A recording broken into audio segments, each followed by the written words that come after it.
Hey fight fans, welcome back to the Fight Book. This is the Indian Accent guy, and today we again have a lot of new fight announcements, including a champ versus champ heavyweight bout in boxing that is going to be big. So without wasting any time, we start the video, and you do not look at the sofa because that chair was so uncomfortable. So the title fight I'm talking about is announced by Queensberry. They announced their card named All or Nothing for O2 Arena, London, England for October 25th on DAZN pay-per-view.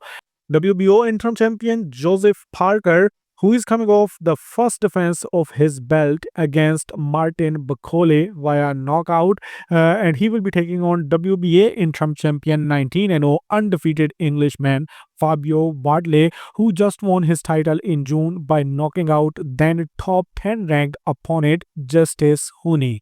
Joseph Parker was already mandatory for Alexander Usyk, but then Usyk applied an extension in that mandatory defense because, according to him, he got a minor injury in his back, which required 3 months time. So the WBO will provide him that time period if he successfully convinces them about his dance video and provides them the report of his injury. Anyway, in the meantime, Joseph Parker is taking this fight, and the winner of this fight will most probably be fighting Alexander Usyk. Next, the undercard fights include WBA middleweight title eliminator between number 1 ranked Denzel Bentley and number 2 ranked Henry Saavedra. Bentley is riding a 3-fight win streak, while Saavedra is on a 5-fight unbeaten streak after losing his O in 2022. The winner will be the mandatory for WBO and IBF unified champion Janibek Alim Khanuli. Then another fight is a light heavyweight bout for the British light heavyweight title, where their 12-0 undefeated prospect Ezra Taylor will be taking on Lewis Edmondson, who just lost his O from Daniel Lepin. Then lastly, a super featherweight bout between IBF and WBO number 13 ranked 13-0 undefeated Danny Quatermaine and 14-0 undefeated Royston Barney-Smith.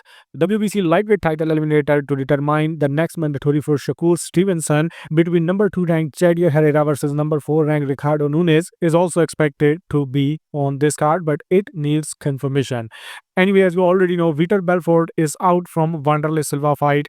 Now, Spaten Fight Night 2 has the replacement, and it is former super featherweight and lightweight champion Acelino Freitas. Moreover, there is another card, a third card for Canelo Crawford Fight Week has been confirmed between some boxers you maybe don't know.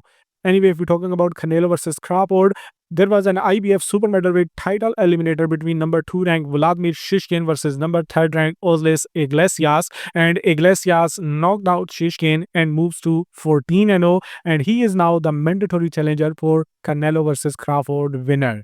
Moreover, this was not the only important boxing fight this weekend. Eduardo Sugar Nunes also defeats Christopher Diaz in a fight of the year contender to retain his IBF super featherweight title for the first time. He then faced off WBO super featherweight champion Emmanuel Navarrete, and Eddie Hearn is talking about making that fight, but it seems almost impossible because Emmanuel Navarrete is currently mandated to rematch Suarez. So I will advise you not to get false hopes. Now let's move towards the UFC Paris card, where Nasruddin Imavov in the headliner defeats Caio Borralho via unanimous decision, and he is now probably the next challenger for Khamzat Chimaev, but it is not 100% confirmed as per David Shaw, who in the post-event press conference says that Dana White had stated that the winner of tonight's main event and the winner of the UFC Vancouver main event between RDR and Hernandez were both being considered as the next middleweight title challengers. So the UFC will wait for RDR versus Hernandez fight to decide the next challenger for Khamzat Chimaev. Anyway, this was the reaction of the champion Khamzat Chimaev and then Rainier de Ridder on Imavov's win. And this was the reaction of Sean Strickland on Borralho's loss.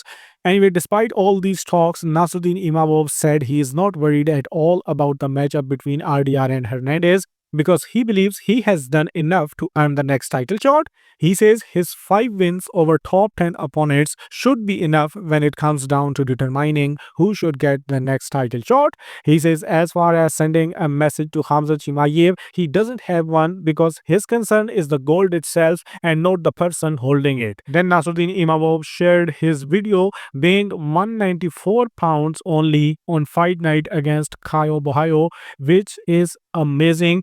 It is the totally opposite of weight bullies. If you don't know, the normal weight of former lightweights like Islam Makhachev and Dustin Poirier was around 190 pounds, and the middleweights like Paulo Costa and former middleweight Alex Pereira moves around 225 pounds. So this means that he can probably cut to the welterweight division as well. Anyway, that's not our topic. If we talk about Benoit Saint-Denis, he after his win calls out Arman Tsarukyan and Mateusz Gamrot. Anyway, Sarukjan had not responded to him, but Gamrot has accepted Benoit Saint-Denis' call out after UFC Paris and says if you want the smoke, let's go in December.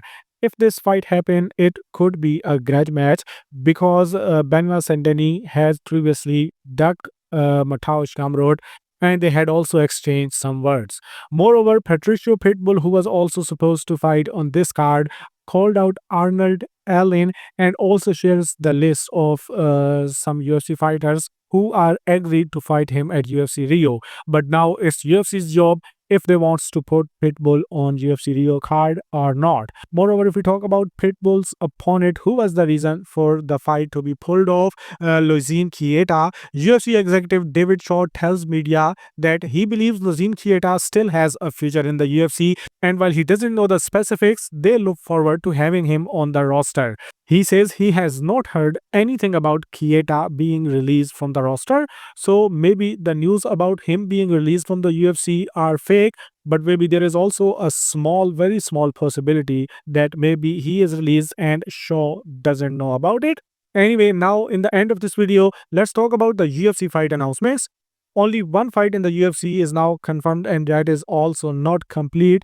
Themba Gorimbo, whose 4-fight win streak was broken by Vicente Luque in December 2024, he told his fan via Twitter that he is returning at UFC Vegas 110 on November 1st, but he did not name his opponent. Anyway, the biggest fight news from the UFC is from UFC 223 Las Vegas card on December 6th.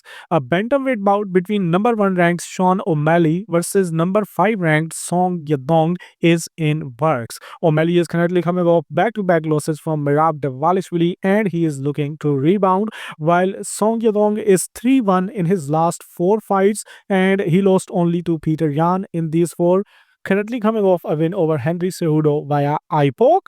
And that's all in this video. Now you are again completely up to date with the fight world. Now you know what fights are going to happen and what fights are in works. If you like this video, if you want to stay updated with the fight schedule, you know what you are supposed to do. So do it and then do whatever you want.